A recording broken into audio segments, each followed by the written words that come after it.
Let's start our international journey around the world with our next keynote speaker. He is a talent strategist and company culture expert responsible for building world-class teams and companies' culture at some of the more well-respected organizations. He is the founder of Cadigan Talent Ventures. He helps leaders and organizations build compelling talent solutions for today and tomorrow. He has been at the forefront of the global talent strategy for company culture, and most famous for scaling LinkedIn for 400 to 4,000 employees in only 3 years and a half. Amazing, isn't it? Having worked in 5 different industries and 3 different countries. He believes that organizations are not machines. They are complex living organisms with their own momentum and their own logic. On behalf of Valkyria Institute for Futures, we welcome Steve Cadigan. We are looking forward to listen to his conference about Discover Your Talent, a strategy for thriving in the new world. Thank you, Steve.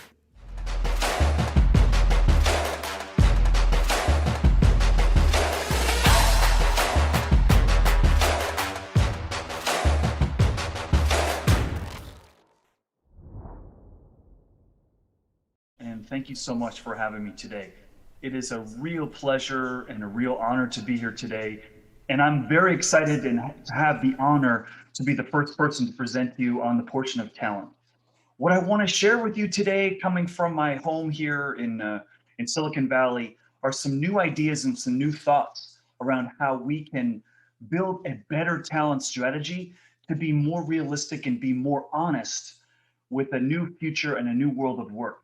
Even before the pandemic hit all of us, I think we were seeing some very dramatic changes in the future of work. So I want to review some of those with you. I want to tease your brain and tease your mind, and hope you will enjoy the conversation that we have with you today. So I am going to start by sharing some of my slides with you. So I'm going to become very small right now for a little bit, and then I will come back and look forward to sharing more with you.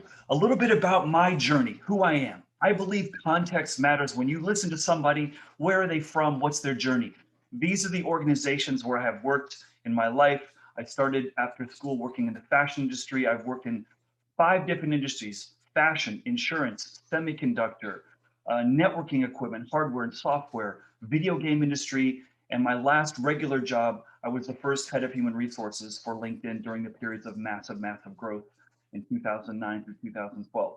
The last 8 to 10 years, I've been doing my own business, working with some very high, exciting organizations around the world, in Europe, in Mexico, in Canada. And today I sit on the board of directors for 3 organizations, all startups growing very, very quickly. And I also consult some pretty big organizations, including Salesforce, Google, Capital One, the BBC, and so forth. So that's a little bit of my journey, but I want to set the context for the kind of world we're living in today. When I was at LinkedIn, Reid Hoffman, the chairman and founder, was asked a question one time, which I think captures the reality of the world that we live in today. Reid was asked, "You're building LinkedIn. It's this really strange business model. Like, who is your biggest competitor?" And Reid's answer to me was amazing. Reid said, "I worry more about a company that hasn't even been built yet.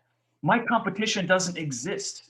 I worry about an organization that can create a new paradigm that can make my model of business obsolete." And this is the world we live in. The future is increasingly uncertain, and things are changing faster than ever before. You feel it, I feel it. Even before the pandemic changed all of our lives, the world of business is the same way. Things are changing quickly, and how we build and think about growing an organization in this uncertain, unpredictable reality is very, very profound, and it's very different. Here is a picture of the biggest, most sold book on leadership in the history of books, okay? The #1 all-time best-selling book on the history of leadership is this book called Built to Last. And the point of this book is, how do we build a 100-year company, a company that will last 100 years? And this was published in the early 90s. And when I think about this book and the relevance of the world today, I wonder how many companies today are really building to survive 100 years? How many companies and how many of you are building a business and you're thinking, I want to last 100 years? How many of you think that's actually realistic?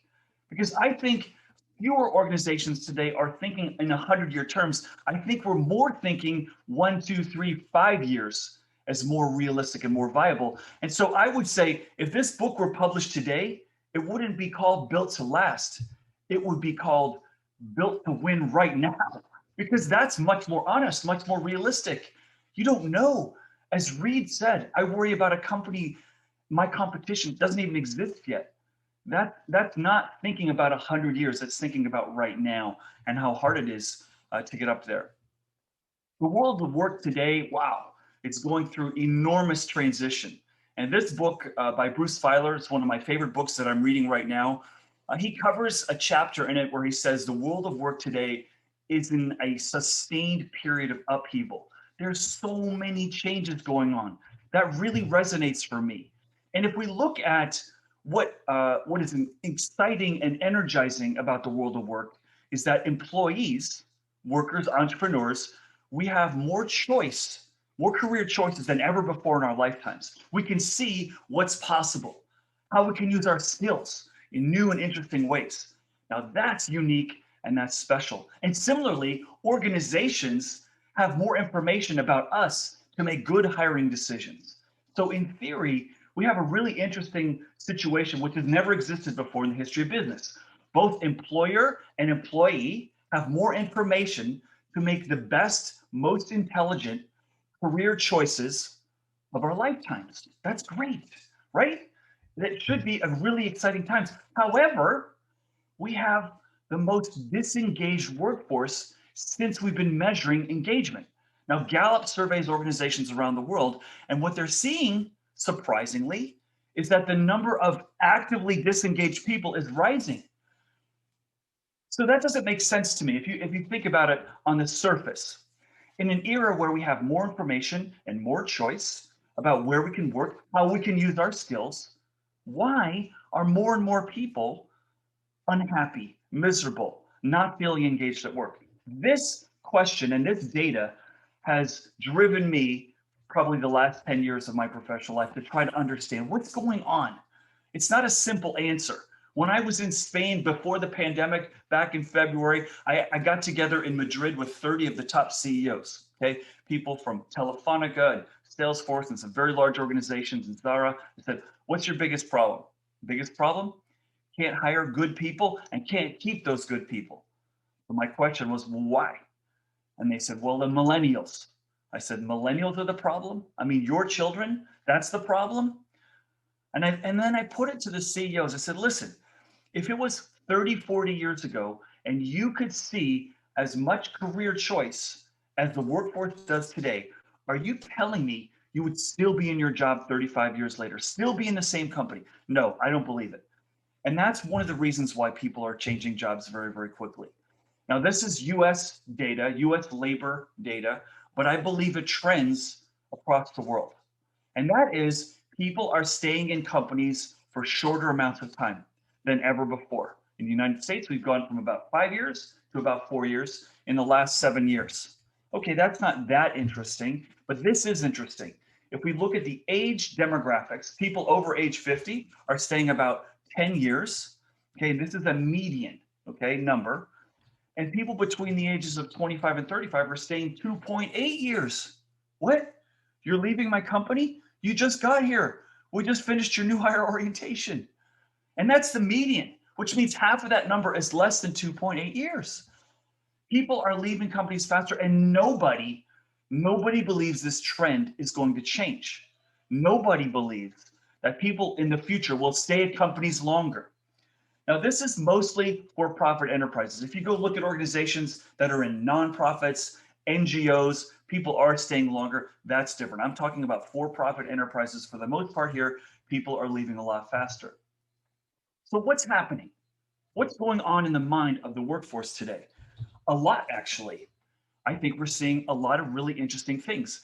employees around the world are seeing new business models be created, new unicorns, the Pinterest, the Twitters, the LinkedIns, the Facebooks, the Snaps. And they're also seeing new types of business models, electric cars, home delivery on bicycles, share workspaces at WeWork, Airbnb, Cabify, Uber, using your chromosomes in your DNA to predict your health. They're seeing new organizations deliver new job opportunities and new career paths that never existed before, almost out of nowhere. And this is in less than 20 years, we've seen this happen on a very large scale.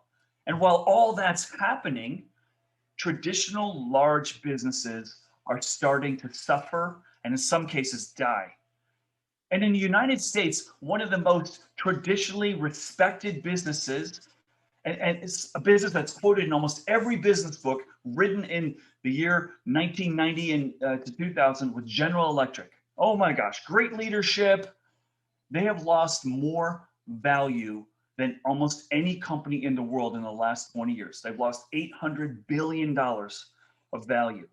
And so what that means to me is I think employees are looking around saying, well, where should I go work?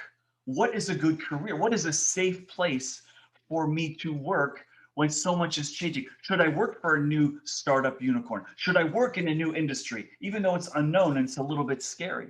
Should I go work for the traditional companies? But wait, they're really suffering. Look what happened in the banking industry in 2008. And since then, it's been really, really tough. So this is creating confusion. It's creating, I believe, some anxiety and some fear. So when I think about why is talent so disengaged, why is turnover so high, I believe it comes down to a few factors. Number one, the old model of work doesn't fit today's reality. It's not honest for us to say, you can have a job here a long time, because nobody believes that anymore. The employers cannot promise long job security because the future is not certain. I can't promise you that I won't have to change your job or your role or let you go when I don't know what's going to happen around the next corner.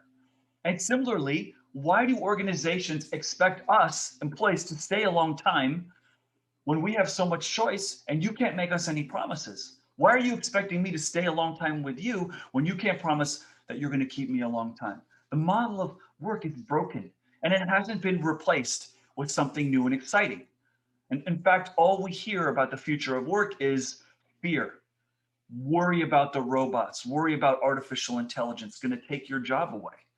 And so I think there's a lot of reasons why anxiety is creating. And people, we used to go to school and say, if I study this and I learn this skill, I will have a good career. But today, the value of that information that we learn, the skills we build, don't last us as long. And that's very unsatisfying. It's very disconcerting to a lot of people.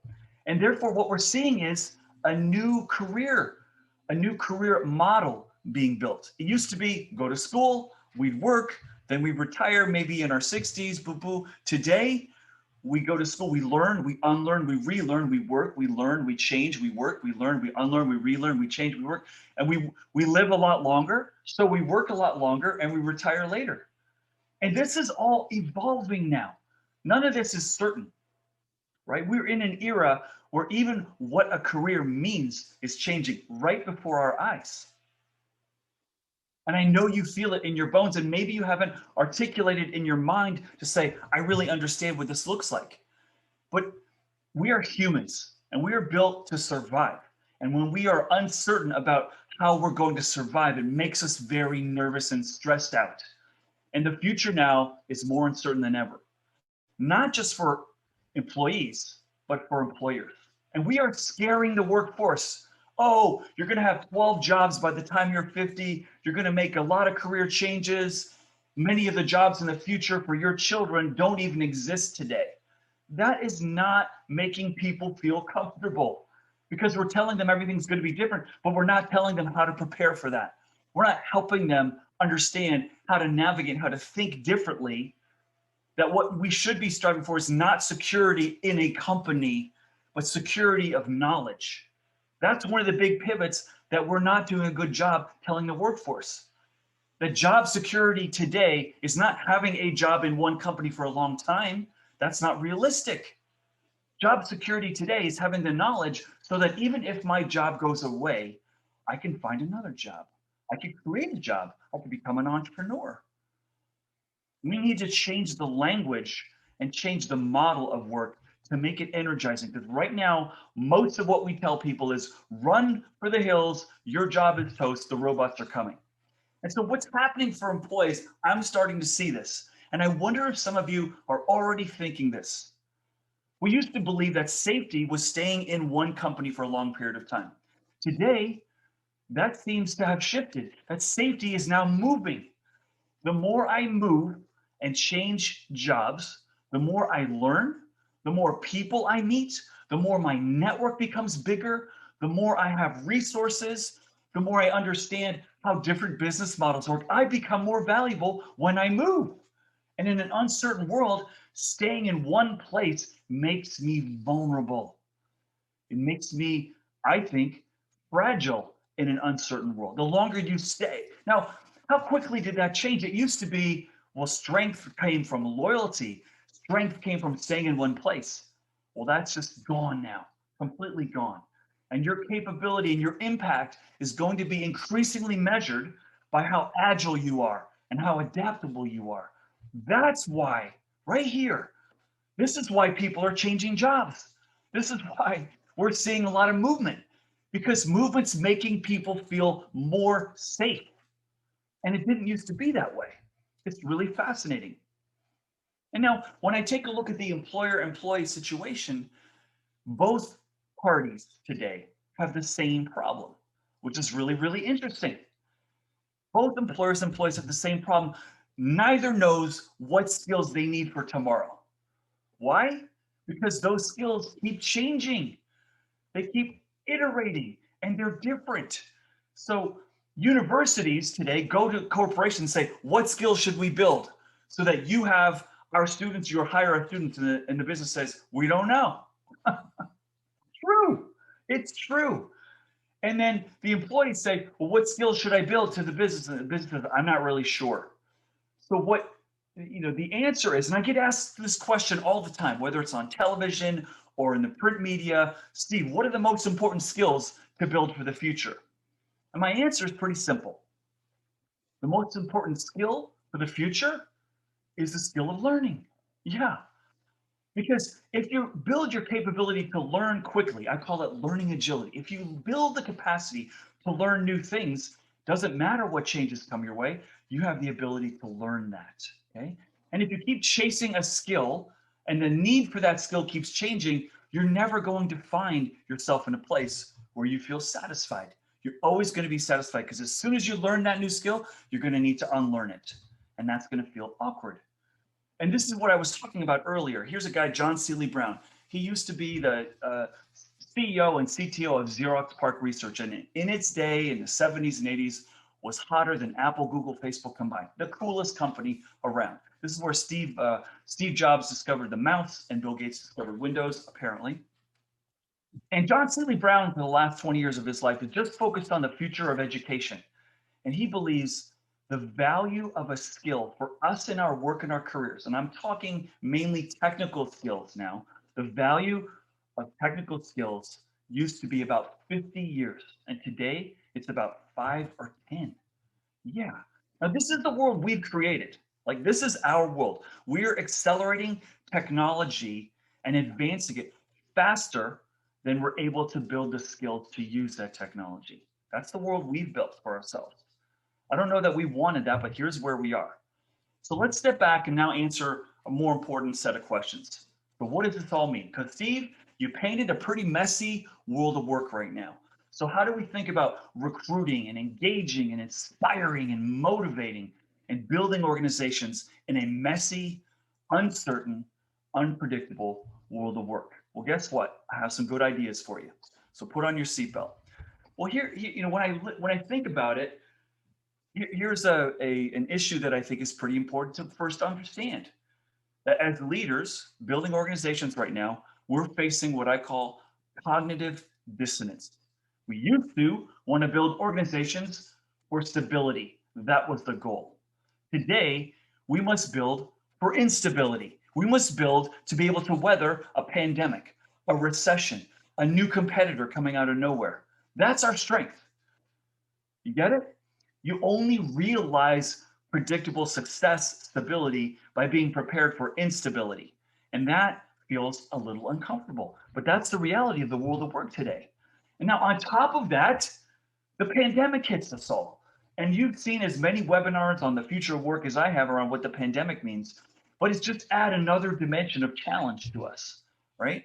And when I think about where we are as a challenge, I look at the pandemic right now as an opportunity for us to rebuild better. Because when you face a crisis as an organization and as a leader, you have a chance to build followers. You have a chance to earn loyalty because people see what you're made of when things are hard. When things are easy, people don't really know what you're made of. When things are really tough, like they've been for the last year, now we see how you handle it. Now we see, do you have the strength? Do you have the courage? Do you have the wisdom? And do you have true leadership to be able to stand up and shine? And we've seen a leadership test in the last year like we've never seen in our lifetimes. We've seen companies and leaders try to take advantage of a crisis and charge more for their products. We've seen leaders and organizations change their factories to build respirators and give it away for free. Look at what Zara's done with their distribution. Unbelievable. So many great examples for us to see. But it's in hard times when you have an opportunity as a leader to really show your team what you're made of. Take advantage of that right now. Take advantage of that. So what everyone's asking me around the world, and I'm sure you're asking yourself that, and I'm asking others the same thing, is, well, what is the best practice right now? We're in a crisis. We've got all this other transition happening in the world of work. What is the best practice today? And I have an answer for you. You ready for it? The best practice today is experimentation. We don't know, are we going to be hybrid? Are we going to be work from home? We have an issue that now we have to think about all our employees have a different perspective on what safety means, where I feel safe to do my best work. And by the way, the number one driver of high performance on a team is psychological safety. We never had to worry about health like we have to worry now. And people have different versions of what good, safe, healthy work environment looks like. So we're going to have to experiment a lot. We're going to have to listen to our employees. We're going to have to ask them. We're going to have to explore different ways of working to find that way that we can ideally create and innovate and grow our organizations. But there is no best practice yet. And that's up to you. That's up to you to find what the best practice is and to create it and to build something really amazing. So let's talk about a few companies doing some really interesting things. Spotify, up north from where many of you are located in Sweden. Their CEO said in 2019, I'm going to require almost everyone in the company to change jobs every 2 years. He is building in instability in his business model. Do you see that? He is saying not every single person, because it doesn't work. And this model doesn't work in every business, of course, but in his business, many jobs that are somewhat similar, he can move people around and he's doing it. That's a new model. He's also feeding the thirst for people to move and learn. Remember I said earlier, a lot of people feel safety is moving to new jobs. I didn't say it has to be a new company. If you move people to new jobs and you're a big enough organization as Spotify is, and you can move people around, I think they're going to stay longer because they're going to feel more valuable that I'm learning more things. That's an asset that they're taking advantage of. Here's another organization, a marketing firm called Gorilla 76. This is in the United States. Last year, they instituted a program which has never been seen before, as far as I know. When they find out that someone is quitting, they immediately offer that person a 5% raise to stay 3 more months. They say, okay, you're leaving. We're going to give you a raise to stay because we want 3 months to be able to find someone to do your job. They built in a model to pay people to stay longer, to give them a chance to replace that person before they go. That's interesting. That's really interesting. Then what we're also seeing in an era where everyone's talking about the sexy new model is gig, we're seeing organizations that have been around a long time, people are looking at them differently. 3M and Gore, the creator of Gore-Tex, have built in their organizations a project-based world of work where employees bid on different projects and leaders choose who's going to be appropriate to work on that project. It's sort of bringing the gig into the enterprise instead of gig being on the outside, gig on the inside, where instead of people saying, well, I only work in this department, no, you work on projects. And when your project's done, you bid on a different one. Very, very different model of work. It challenges our whole notion of, well, I'm on this team and I work in this organization. No, you're working on projects. Andreessen Horowitz, some of you may have heard of, is one of the most successful venture capital firms just up the road from me here in Silicon Valley. They have a really interesting model to help their portfolio of startups. And they have a team of about 20 people. And their entire job of this team is to connect the leaders in their companies to other smart people, to grow the networks, not to hire people, not to fill open jobs that they have, but they have let's say they have a portfolio company that says, hey, we're thinking of entering into China. Do you know anyone who's entered into China? And the Andreessen person says, yep, I'm going to send you a connection and you're going to get together. And I receive a lot of phone calls from Andreessen Horowitz when they say, hey, we have a portfolio company and they're hiring 200 people this year. You did that at LinkedIn. Can you help our portfolio company? And what's interesting to me is they're using a networking model. We've always known having a good network is valuable, but they are intentionally building networks outside the company. Now, many organizations I work with that are large only build networking inside the company. They don't intentionally build networking and relationships with people outside. That's the future of work right here. And that's what I would always encourage all of you. Have a vibrant network and maybe be active and intentional to build networks for your employees outside your organization where there's a lot of intelligence. Now, LinkedIn, as you know, I mentioned earlier, I spent 4 amazing years of my professional life at LinkedIn. They do something that very few organizations do. When you leave LinkedIn, you don't leave. You're still part of the family. You're still part of the network. I get an email several times a month about a new conference or inviting you for a lunch or come in and speak to our employees or speak to other alumni. The alumni network is very, very tight. And in a world where more people are leaving companies than ever before, the alumni of every organization is growing. If you believe the data, if you believe that more people are leaving companies than ever before, the logic follows and the data follows. You have more ex-employees than you've ever had. What are you doing with those people? Are you engaging them? Are you speaking to them? Are you bringing them to add more value? And by the way, if you do nurture them and engage them, they will come back to you at some point. And even if they don't come back, they will be value add for you in your ecosystem. So let's talk about a model that's existed like that for years. It's the consulting industry. Some of you, all of you are familiar with at least some of these companies: Ernst & Young, Deloitte, McKinsey, BCC, PwC. The model of work for these consulting firms is come work with us and then please leave after 3, 4, 5, 6 years. Their business model is such that when you leave, if you get a better job, they feel good and you feel good. They don't want you to be there a long time. They can charge their clients more when they have younger talents. So they have hiring new grads, grow you, add value, then please get another job. And the better the job you get, the better we look. That model exists out there. I think more and more organizations should start to think like this consulting industry. Super, super interesting. And so I think we need to head to what I call a more evolved, more honest, more high integrity way of thinking about work. Don't promise people job security. Promise them something better.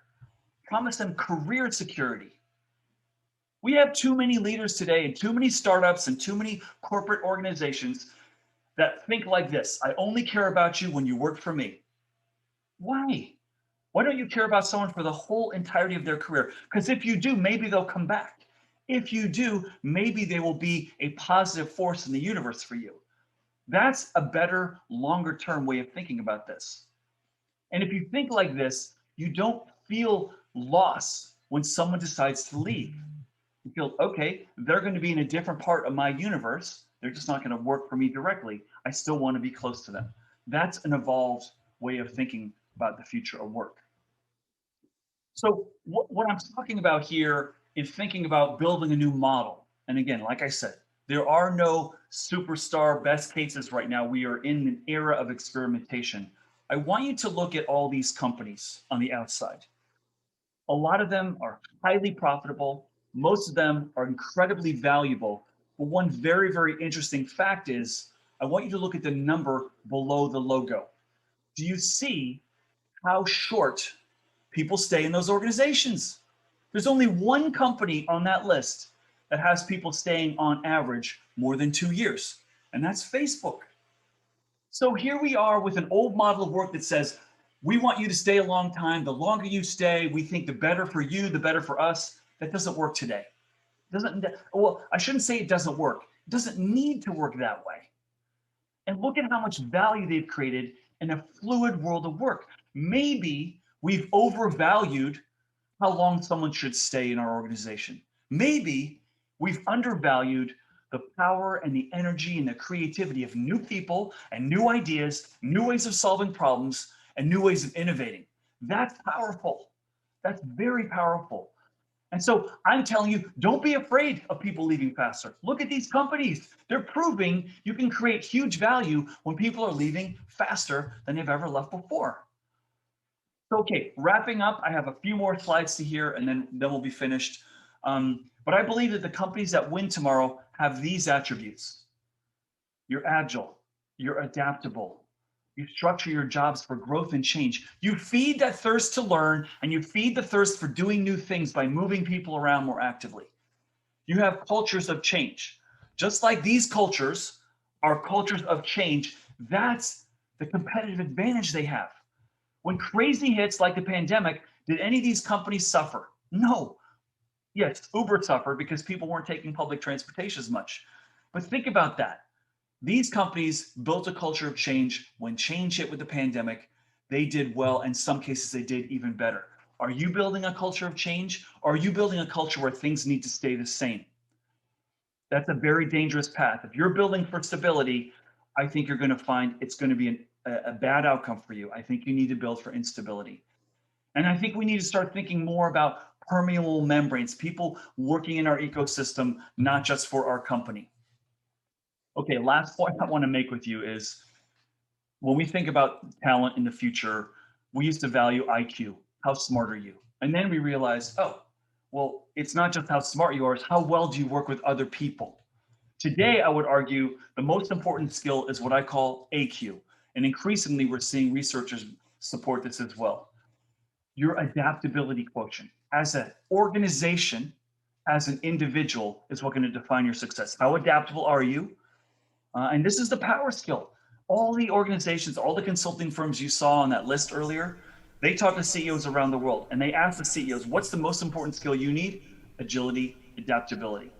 So I want to close by saying, this is our leadership moment right now. Yes, it feels uncertain, but it's our chance to rebuild better, to create something new, to think of new models of work, to play offense, to not be afraid. Now's the time when you can build loyalty and followership, to rebuild better. I want to just close by letting you know that if you want to contact me, I'd love to hear from you. I'd love to hear your reactions. If you want to connect with me on LinkedIn, if you have more questions, you can find me very easily through LinkedIn.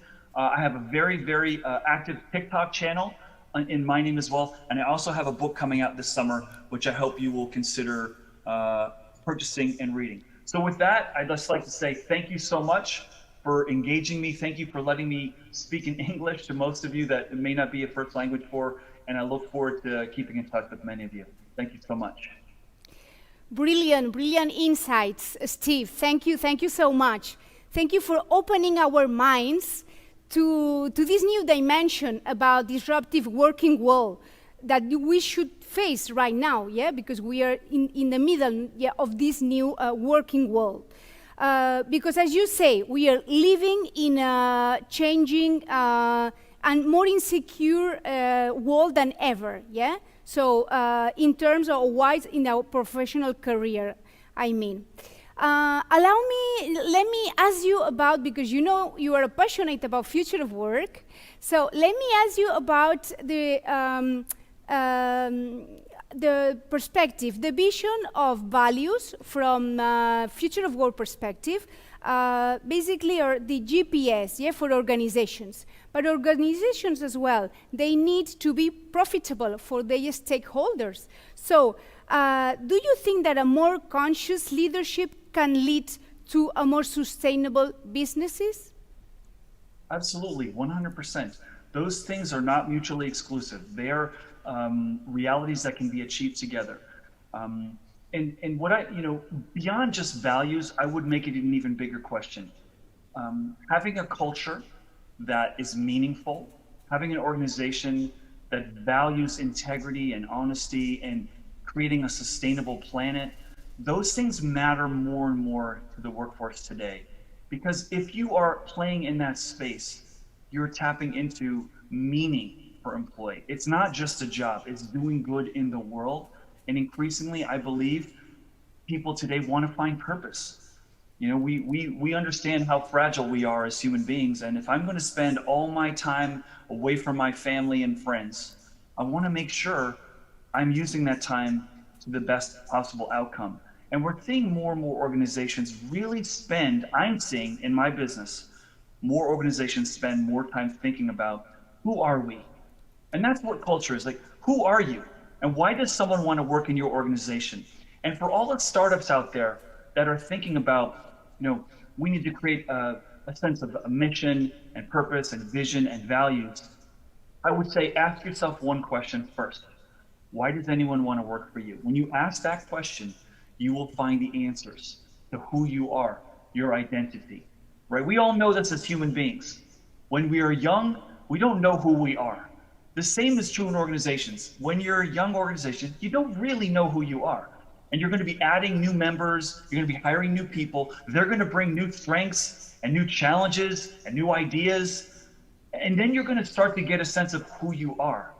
But it will always change. And this is the one big mistake, I should say, when people think about values and culture, is they think they have to come up with a clear bound, idea of what that is. And it's impossible because we're organic beings. We're always changing. So, but it's definitely an aspirational track. And I think you can have both is my answer.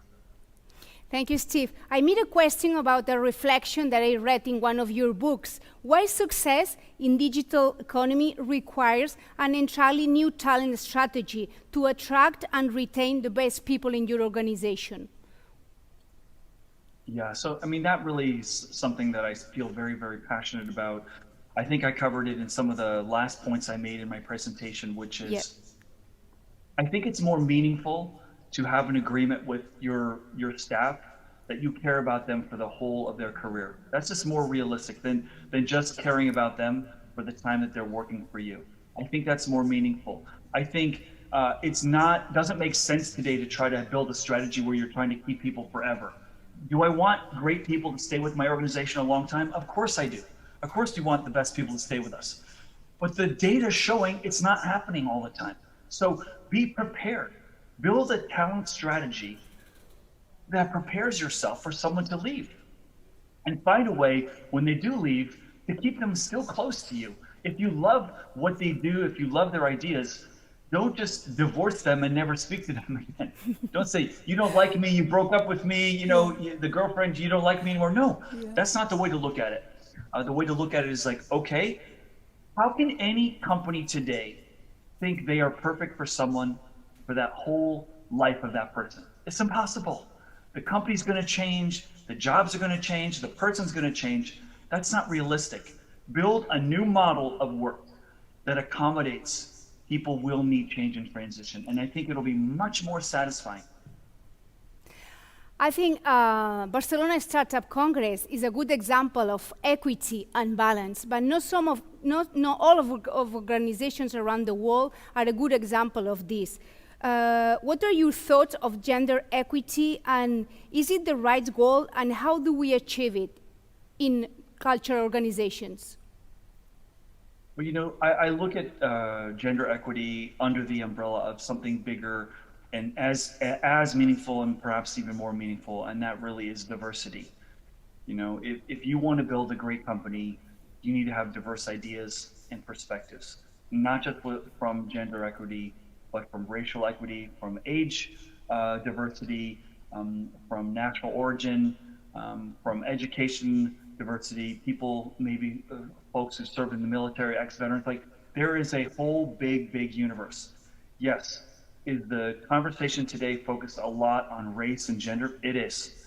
But those are just two of a huge ocean of diversity that is important to commit to if you want to realize success today.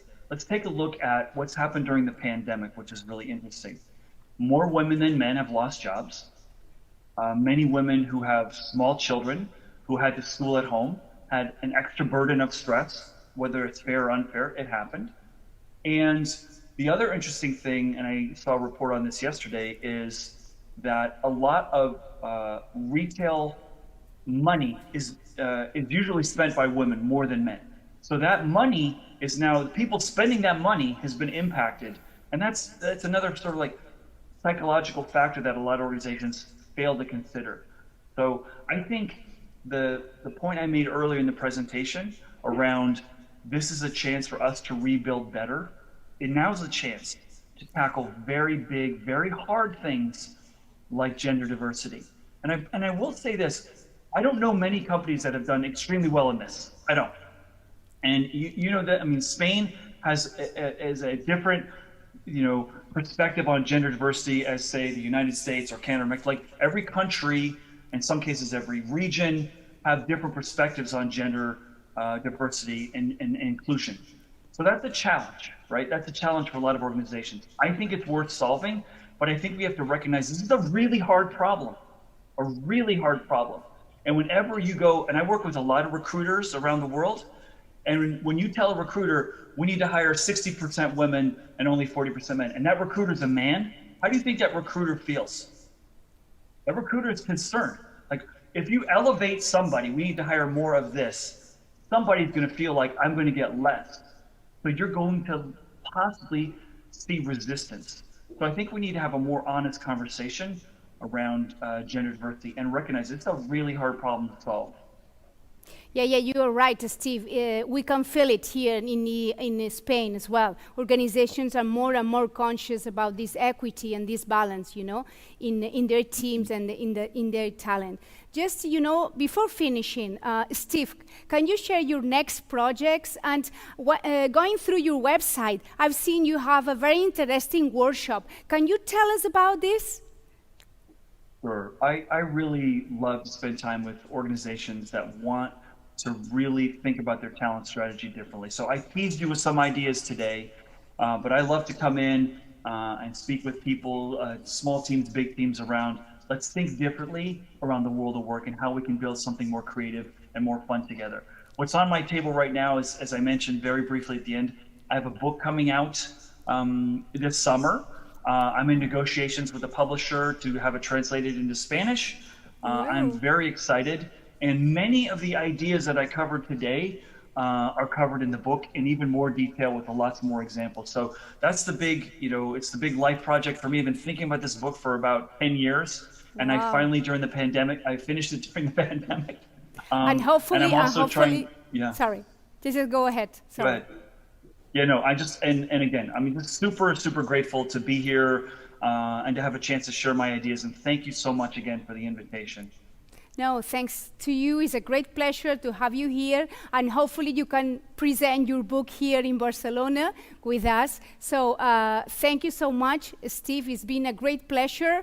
And well, we hope to have you soon here in our ecosystem and, listening to all your inspirational insights. Thank you and take care. Thank you so much. Bye-bye.